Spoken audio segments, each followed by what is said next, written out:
Welcome back. In the last 7 days, the foundation of internet cryptography was casually broken for 100 grand. OpenAI panicked and slashed prices 80%, and a Chinese startup weaponized a 3 trillion parameter model by giving it away for free. Welcome to the Great Deflation.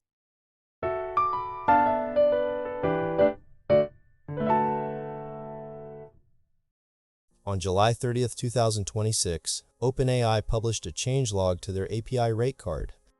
To the untrained eye, it looks like standard corporate optimization. GPT 5.6 Luna, their high-volume tier, was slashed by 80%. It went from $1 down to 20 cents per million input tokens. Let me translate what that actually means on the enterprise battlefield. This is a bloodbath. This is OpenAI going into full China pricing mode. Look at this chart from Menlo Ventures tracking enterprise token usage. OpenAI used to own this map, but over the last year, Chinese models like DeepSeek V4 and Kimi have quietly eaten into US market share. They didn't do it with better marketing. They did it by running the financial equivalent of a scorched earth campaign. OpenAI's spin machine claims this price cut is a triumphant result of GPU software optimization. They point to speculative decoding and infrastructure efficiencies. That is a convenient half-truth. You don't gut your margins by 80% on your most critical production tier because you found a neat software trick. You do it because you are bleeding market share and your moat is evaporating. At 20 cents a million tokens, the arithmetic of automation flips entirely. Tasks that used to be too expensive for AI, mass request routing, endless agent loops, bulk data extraction, are now essentially free. But here is the cynical truth the boardrooms in San Francisco are trying to ignore. AI capability is commoditizing faster than computing history has ever seen. The frontier labs poured tens of billions into infrastructure, betting on premium software margins. Instead, they find themselves in a brutal, margin-crushing trench war. The premium AI market is dead. We are now fighting over fractions of a penny. And if you want to know exactly who is forcing OpenAI's hand, look across the Pacific. Look at Beijing-based Moonshot AI. Just days ago, Moonshot dropped Kimi K3. Let's be clear about the scale of what we are looking at. This is a 2.8 trillion parameter behemoth. It features a highly efficient architecture with 104 billion parameters activated per token and a massive 1 million token context window. And let's look at the benchmarks. It isn't competing with last generation's models. On agentic knowledge work and long horizon coding tests like SWE Marathon, it is going toe-to-toe with Anthropic's Claude Fable 5 and OpenAI's flagship GPT 5.6 Sol. In specific GPU kernel optimization tests, it actually outperformed both of them. And they gave the weights away for free. You can go to Hugging Face right now and download a 1.5 terabyte archive of the most dangerous, highly capable open weight model ever released. When this hit the wires, the Nasdaq actually felt the tremor. AI infrastructure stocks dipped 1.5% in an hour. Look at the licensing agreement. It's not standard MIT or Apache open source. It's a custom Kimi K3 license. This isn't altruism. This is a highly calculated geopolitical strategy. Moonshot is weaponizing access. By flooding the zone with state-of-the-art 3 trillion class models, they are deliberately collapsing the profit centers of American tech giants. How does OpenAI justify charging enterprise clients massive premiums for GPT 5.6 Sol when a Beijing lab just open-sourced equivalent agentic capability for $0? They can't. This is the nuclear option of market disruption. Moonshot doesn't need to win the revenue war, they just need to ensure nobody else does. They are the sledgehammer driving the great AI price collapse.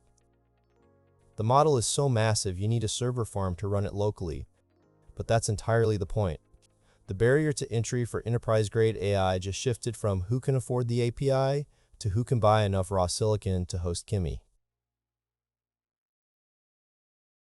So, if intelligence is now free and API costs have dropped to near zero, what happens to the internet? It dies. It drowns in synthetic, algorithmically generated sludge. Enter Pangram. This week, they released Pangram 4, an AI detection model that claims an absurd, almost physics-defying 99.6% accuracy rate. Look at their internal white paper. one false positive every 24,000 documents. It easily pierces 13 of the most popular humanizer tools designed to launder AI text. It can dissect a paragraph and tell you exactly which sentence was written by a human and which was polished by a machine. But here's the cynical kicker: Pangram just raised their API prices by tenfold. Do you see the dark irony here?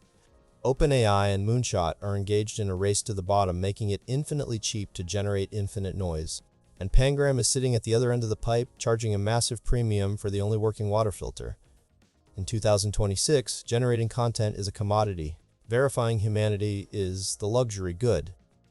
If Pangram's benchmarks hold up against independent auditing, they just monopolize the concept of digital truth. Every publisher, university, and government agency is going to have to pay Pangram's ransom just to keep their databases from collapsing into synthetic hallucinations.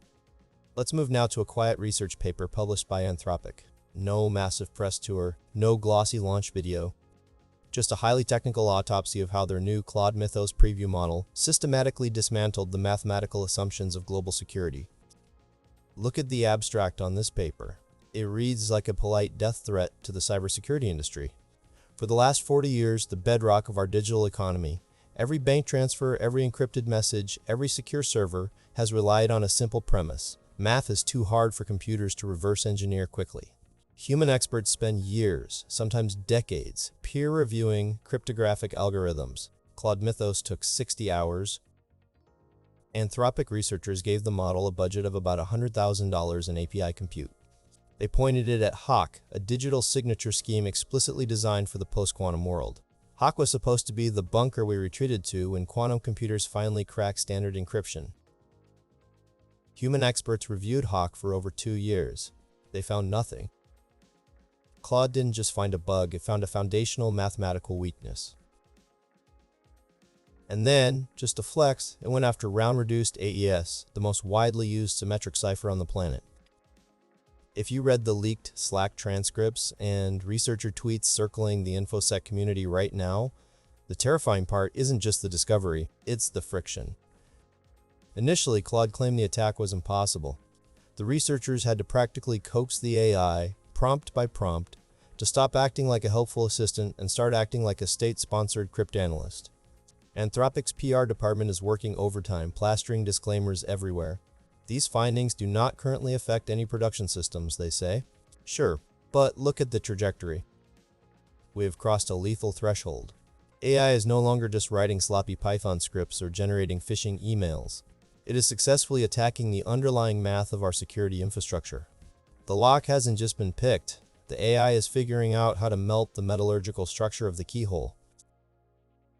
I'd love to hear your thoughts on this down in the comments.